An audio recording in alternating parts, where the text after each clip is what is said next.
네, 안녕하세요. 저는 홍익대학교 사범대학 부속 여자중학교 교사 박수연입니다. 제가 실습학기제라는 단어를 처음 들은 것은 학장님께서 저희 학교에 방문하신 다음 날입니다. 네, 그리고 저는 갑자기 업무가 바뀌었습니다. 이 학기에 실습학기제를 하게 될 테니 한번 해보라. 그래서 기다리고 있었는데 6월에 아무 말씀이 없으시더라고요. 그래서 7월이 되니까 막 불안하기 시작했어요. 그래서 1학기에 운영을 했던 이나부중에 전화를 걸어 컨설팅을 요청했습니다. 그래서 이나부중 선생님께서 저희 학교에 오셔서 이제 운영하고 계신 것을 말씀을 많이 해주셨는데요. 다 듣고 나니 학교에서 알아서 해야 되는 거구나. 이 학교와 우리 학교 참 다르구나. 정말 계획을 해봐야겠다. 이런 생각이 들어서 그때부터 열심히 이제 저희 그동안 했던 한 달짜리 실습 계획을 수정하고 보완하고 이런 작업들을 했고요. 그리고 8월에 이제 처음으로 대학과 교육청과 저희와 실습생들이 다 같이 만나는 협의회를 가졌습니다. 그리고 저희는 이제 9월부터 실습을 시작하게 됐는데요. 저희 실습은 15주가 진행이 되었고 아까 학장님께서 말씀해 주신 것처럼 대학의 학사 일정에 맞췄습니다. 성적 처리도 그렇고 여러 가지 면에서 15주를 운영하는 것으로 결정이 돼서 운영을 했고요. 인원은 9명이 저희 학교에 왔는데요. 1대1 매칭 또는 1대2 매칭으로 교과 지도 6명의 선생님께서 고생을 해주셨습니다. 그리고 학급 지도는 9명의 선생님께서 맡아주셨고요. 저희는 학급 지도교사와 교과 지도교사가 겹치지 않도록 매칭을 했습니다. 늘 이제 한 달 교생 때도 그렇게 매칭을 하는데요. 실습생들이 기왕이면 많은 선생님들 경험해 보고자 하는 의도에서 그렇게 했습니다. 그리고 사실 저희는 앞에 말씀해 주신 학교가 너무 부러웠는데요. 공간이 없었어요. 그래서 4층에 정말 저희도 교과끼리 서로 빌려가면서 쓰는 수업 컨설팅 룸이라는 곳을 겨우 획득하여 이곳을 교생 실습실로 사용했습니다.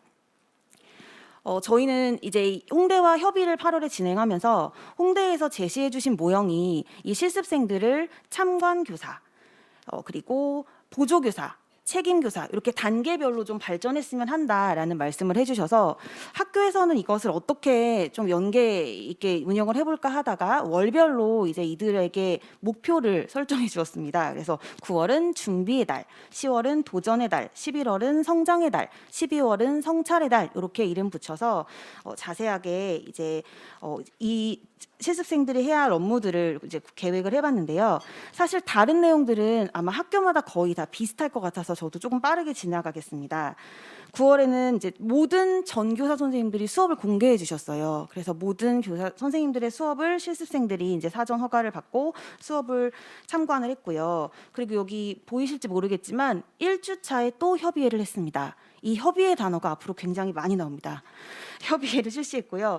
그리고 저희가 홍대에서 아까 그 특화된 프로그램으로 융합교육과 창의교육이라는 교과를 대학생들이 수강을 했고 저희도 뭔가 연계해서 좀 진행을 하고 싶어서 저희 학교에서 그동안 실시했던 융합 수업을 함께 9월에 지도하고 사례를 공유하는 그런 시간을 가져보았습니다. 9월 참관 단계가 끝나고 10월이 되자마자 다시 협의회를 실시했습니다. 그래서 실습생들이 9월 참관 단계에서 느꼈던 것들을 함께 반성하고 이야기하는 시간을 가졌고요.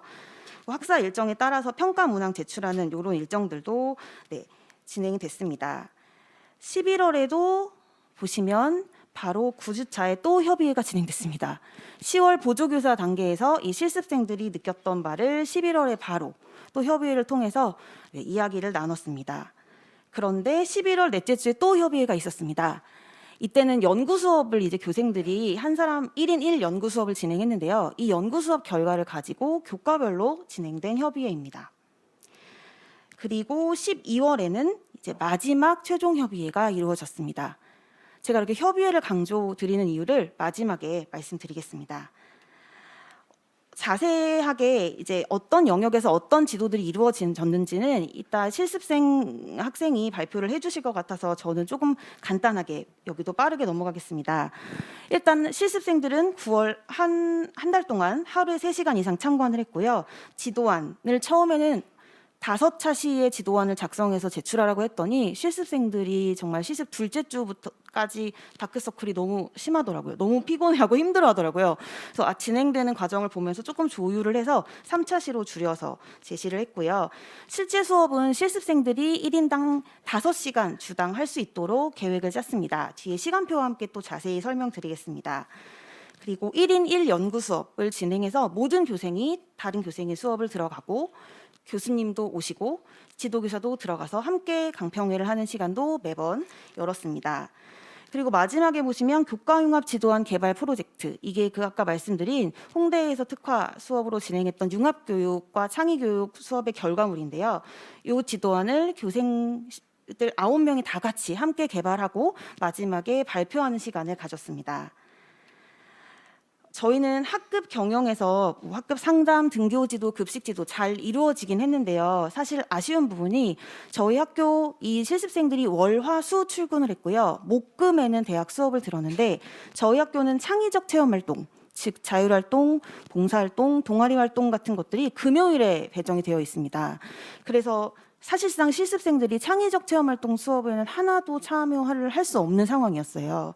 그래서 이제 학급 자치 시간은 겨우겨우 중간에 다른 교과를 빌려서 1시간씩 체험할 수 있게 했고요. 그래서 여기 부분에 대해서는 저희가 실습생들에게 좀 되게 미안하고 아쉬움을 느끼는 부분입니다. 세 번째로 저희인 서울시교육청 장학사님께서 힘써주셔서 아주 훌륭한 강사분들을 모시고 예비교원 특강도 진행을 했습니다. 그래서 수업평가와 혁신, 기본학력, 책임지도제와 같은 교육계 현안들을 가지고 실습생들과 함께 강의를 듣는 것뿐만 아니라 토론하는 시간도 가졌어요. 나중에 실습생들 후기를 들어보니까 나중에 임용고사 공부할 때 도움이 될 것 같다, 이런 이야기를 많이 들려주었습니다. 마지막으로 실무 실습 또 진행됐는데요.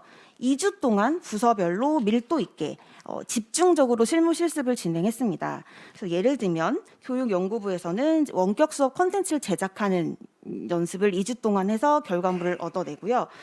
창의체험부에서는 동아리 운영 계획서를 작성해 보도록 하고, 이런 식으로 2주 동안 그 부서에 대해서 조금 집중적으로 탐구해보는 시간을 가졌습니다. 제가 말씀드리고 싶은 부분은 여기서부터입니다.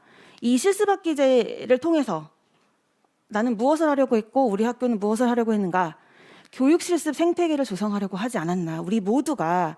그래서 교육청, 대학, 학교가 정말 긴밀하게 계속해서 소통을 했습니다. 제가 세어보니 7번 협의회를 한 것 같더라고요. 정말 계속해서 협의회를 해서 정말 선생님들께서 우리 협의회를 왜 이렇게 자주 해요? 라는 이야기를 하실 정도로 자주 만나서 계속해서 방향을 같이 설정해 나갔습니다. 그리고 대학과 학교가 코티칭이 저희가 생각했던 것보다 너무나 활발하게 이루어졌어요.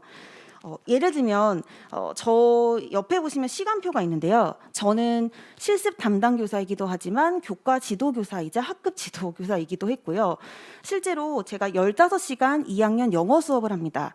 저희는 아예 실습이 시작하기 전부터 시간표를, 이 교과 지도교사 6명의 시간표를 모두 조정을 해서 실습생들이 월, 화, 수의 수업을 5시간씩 할 수 있고, 목, 금에는 제가 수업을 해서 모든 반을 다시 정리해 줄 수 있는 시간을 가졌어요. 그러니까 많이들 우려하셨던 그 학생과 학부모의 민원, 평가와 관련된 부분 때문에 저희도 걱정이 많이 돼서 월화수의 교생이 마음껏 수업의 끼를 펼치면 저희가 목요일, 금요일에 그 내용들을 다시 보완해주고 정리해주는 이런 식으로 수업을 구상을 해보았고요.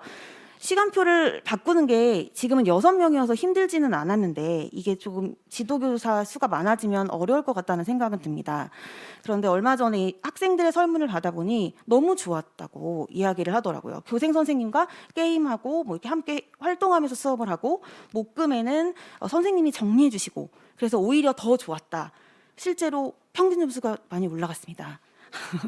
네, 그래서 굉장히 효과가 있었다라는 생각이 들었고요. 이렇게 시간표를 짜다 보니 월화수의 교생들이 수업을 했던 부분을 목금의 대학에 가서 지도 교수님과 함께 이야기를 나누고 피드백을 받아서 월화수에 다시 와서 저와 또 이야기를 나누고 계속 유기적으로 연결이 되었어요. 그래서 저는 그 영어교육과 교수님과 계속 유선으로 전화하고 줌으로 소통하고 계속 그렇게 하면서 협의를 이어나갔습니다. 그리고 이 세 주체 가운데 코디네이터라고 보이시죠? 아까 학장님께서도 말씀해 주셨는데 저는 아마 이 코디네이터분이 안 계셨다면 이 자리에서 발표를 하지 못하지 않았을까 하는 생각이 들 정도로 저의 업무에 정말 많은 부분을 도와주시기도 했고요. 업무의 뭐 양을 줄여주신 것도 있지만 이분이 안 계셨다면 제가 대학에 요구할 수 있었을까? 그리고 대학도 마찬가지로 저희 학교에 요청할 수 있었을까? 이런 부분이 정말 이분 덕분에 너무나 원활하게 이루어졌습니다. 그래서 코디네이터가 계셨던 게 정말 이번 실습학기제의 정말 큰 장점이었다라는 생각이 듭니다. 네, 저희 좋았던 점을 어떻게 적을까 고민을 하다가 한 문장으로 만들어 보았습니다. 다 좋은 말만 갖다 붙인 거긴 한데요. 지속적으로 소통, 정말 끊임없이 협의하면서 소통했고요. 과정 중심으로 계속 협력을 했어요. 그래서 결국에는 지도 교사도 성장했고 학생들도 뭐 대학에서도 교수님들도 많은 부분을 이제 느끼셨다고 말씀을 해주셨어요. 그래서 대학과 코티칭을 하면서 이론이 실제가 되고 또 정말 실제가 이론은 이랬는데 실제로 해보니 아니더라라는 말씀도 많이 해주셨거든요. 그래서 실제 이론화도 이루어졌고 이 월별 협의회가 정말 너무너무 준비하는 제 입장에선 힘들었는데 실습 과정 전반에 대해서 계속 방향을 같이 설정해 나갔다는 게 이제 최종적으로는 너무 좋았구나라는 생각이 들더라고요. 그리고 지도교사 선생님들도 사실은 처음에는 너무 힘들겠다. 생각만 해도 힘들어. 라고 하셨는데 나중에는 한 달보다 훨씬 좋은 것 같은데? 나도 조금 느낀 게 있어. 이렇게 말씀을 많이 해주셨어요. 그래서 굉장히 모두에게 좋은 기회였다라는 생각이 들었고요. 아쉬운 점은 이제 저희 학교의 특수한 상황인 것 같긴 한데 월요일부터 수요일만 나와서 창의적 체험 활동을 경험하지 못했다는 것이고요. 그리고 실습생들이 간혹 사전 이수 과목이 조금씩 달라서 지도안을 작성하는 법을 모르는 친구도 있고 지도안 작성을 잘하는 친구도 있고 이런 편차가 조금 있었어요. 그래서 미리 대학과 수업 운영에 대해서 사전에 좀 논의할 시간이 이번에는 너무 짧았지만 길었다면 이런 부분들도 함께 논의해서 준비할 수 있었지 않았을까라는 생각이 들었고요. 앞에서도 말씀해 주신 것처럼 사실 수업과 이 생활 지도도 물론 중요하지만 저희는 행정 업무가 정말 너무 큽니다. 교사들은. 그런데 이 나이스 테스트 사이트나 업무 포털을 체험하지 못한다는 게 너무 아쉬웠고 그들도 아쉬워하더라고요. 그런데 제가 어떻게 보여주고 싶지만 이 학생 개인정보 때문에 함부로 할 수도 없고 이 부분은 실습생들도 아쉬워했고 저희도 얼마나 교사가 고된지를 보여줄 수가 없었다 이렇게 아쉬운 부분이라고 생각을 하고요. 그리고 마지막으로 실습학기제 전반에 대한 운영 매뉴얼은 지금 개발하고 계신다고 해서 내년에 만약에 또 하게 된다면 정말 잘할 수 있지 않을까라는 생각을 하고 있습니다. 여기까지 저희 홍익대학교 사범대학 부속 여자중학교 발표를 마치겠습니다.